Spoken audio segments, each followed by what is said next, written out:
Hi everyone, and welcome back to my channel. Today I'm going to be covering how I convert my schedule from Timberdoodle from a PDF into an Excel. So I am in the Timberdoodle's website. This is timberdoodleschedules.com, and I'm using the kindergarten curriculum kit for 2020.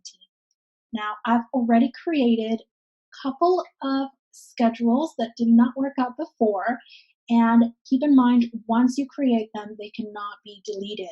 I did rename my student as deleted so that I know that those are not the right ones. For this demonstration, I'll go ahead and use one of my deleted schedules so that I can show you what it's going to look like. So once you've already created your schedule, it's exactly the way you need it, you've generated it based on your selections, you want to make sure to, of course, go ahead and open it. Now, this page is a little bit funky. It can take a minute to load. It can take 5 minutes, 10 minutes, 40 minutes.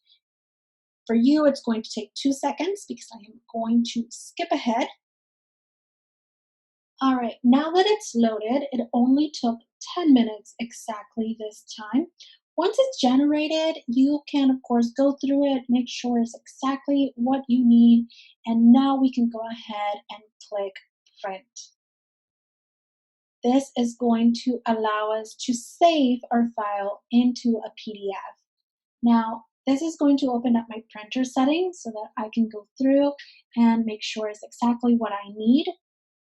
And like I said, a PDF, I don't like the way this is set up. I would like to have all week into one page, not several pages like this. You can see week 2 spread out between 2 pages. So what I want to do is I want to save this as a PDF.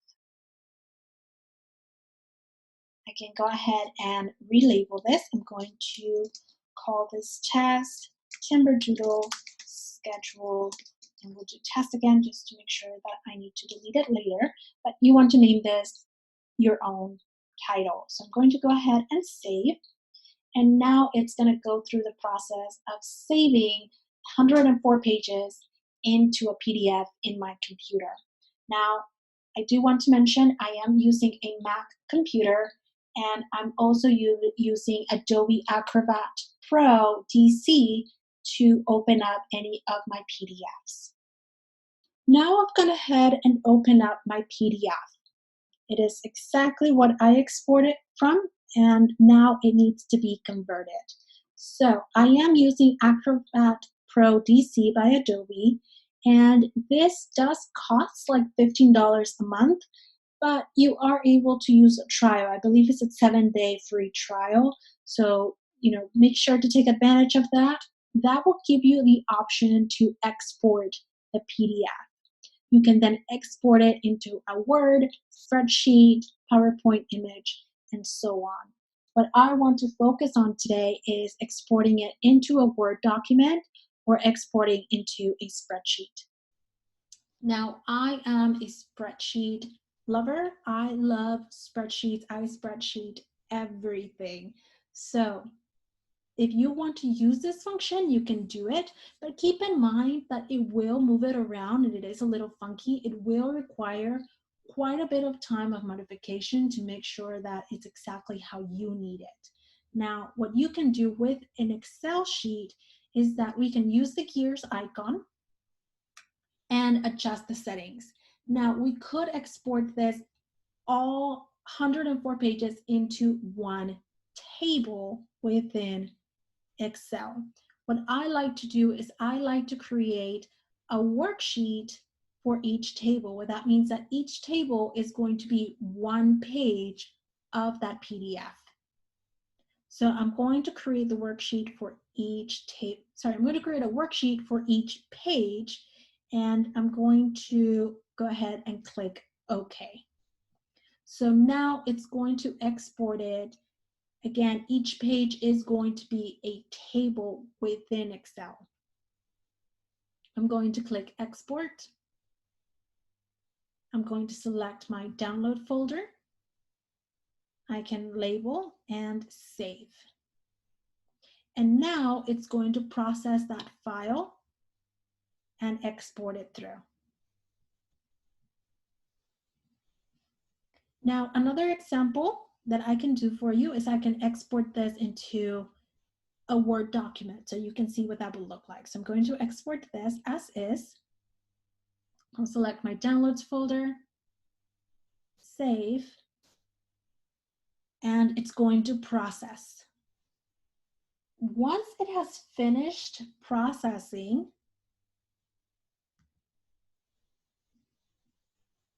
it's going to, in Excel, every page is going to become its own table like this. Now, some of these I will want to, of course, cut and combine, so I can copy and cut and then paste it onto the right section. So this is going to take a bit of process, and if you can see, those blocks are not in the location that I want them to be. I personally deleted them all. I removed the notes section. I don't want it in here. So I did make quite a bit of modifications to my spreadsheet. And I'll share my spreadsheet here so you can see what modifications I made. So this is my own spreadsheet. I did make modifications. I adjusted the size. I removed the boxes. I essentially just added O's or circles to my spreadsheet that I can then color in once they are complete. I did make modifications to some of these, made it a little bit easier for myself to understand that I can just go through and cross them out as they are done. You can see I didn't finish all of it just yet, but I found it easier for me to do this. And again, I could just copy and paste it onto the next one. There isn't much change week to week, so it is a little bit easier. I separated them all into each individual cells. That way, if I need to, you know what, I need to kill ABC mouse, I don't want it in my curriculum anymore, I can just delete it from the curriculum and move on. Or if I want to add an additional one, I can do this, but it's generic. It's already from Timberdoodle. The weeks, the dates, they're all there for me. So this one, I make modifications, but again, you can make your own within your own Excel in the way that you want them to be. Now, for the Word document that we created, here it is. I'm going to go ahead and resize this, and I will zoom in a little bit. So this is a little better because the boxes are all exactly where they need, but it does become a little bit harder to work with because all of the writing is within one line and I can't really move them around. I personally just don't like Excel cells within my Word documents. I always prefer them to have it as an Excel file. But again, it is here if you want to have it in this format. Now, what I do want to show you is how I go through. Let me find my sheet. Now, I want to show you how I go through and resize this to fit into my Happy Planner. So what I can do here is I can go into File, Page Setup, and the magic number I found to fit into a classic Happy Planner is going to adjust the size to 55% its normal size. So that once I resize it and I can go ahead and print this, it's going to be exactly the size that I need. Once it's printed, I can go ahead and use my paper cutter to cut out the excess, use my hole punch to punch it, and then just snap it right into the planner. I can now print and go through the process. All right, guys, that is all I have for you today. Like I mentioned before, I am using a Mac. I am using Adobe's Acrobat Pro Dc to convert into a PDF. My magic number is 55% to fit into a Happy Planner from a spreadsheet, and that is all. If you have any questions, feel free to leave them in the comment box below. Feel free to subscribe, give me a like. Really appreciate any feedback that you have for me. If there's anything in particular that you want to see, Once again, leave that in the comment box below and I will be happy to show you. Bye.